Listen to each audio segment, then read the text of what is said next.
Hello, I'm Patrick McGarry. I'm from Inktank, the Director of Community. I'm here to tell you a little bit about Ceph and why it might be interesting for hosters.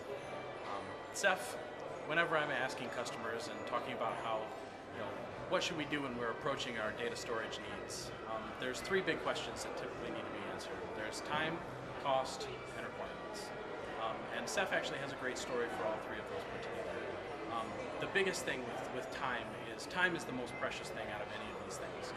Most people will be concerned about the bottom line, but the bottom line is your time, and your time can usually be spent on other things as well. And so with Ceph, given that it does things like it's self-managed, it's self-healing, it takes a lot of burden off of the administrator and allows you to focus on other things, in addition to the fact that when you talk about cost, Ceph is able to give you a great story because it's open source software.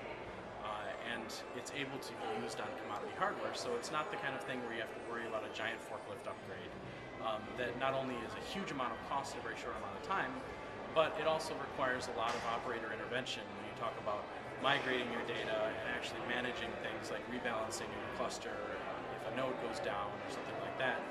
So you get a lot of time and cost benefits by using Ceph. And then when you talk about requirements, we have a wide number of ways that you can use Ceph. Ceph actually allows you to squeeze a lot more bang for your buck out of your cluster because you can do object block and file storage all with a single cluster.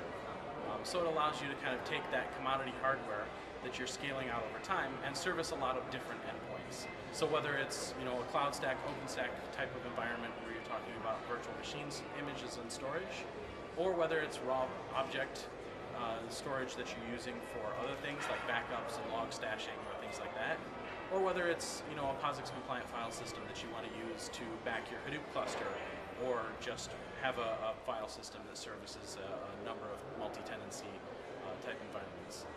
All of these things can be done on a single Ceph cluster, which really allows you to kind of take that curve all the way down to as close as a linear progression of cost versus storage, as well as maximizing your own time and not having huge amounts of extraneous costs associated with your storage.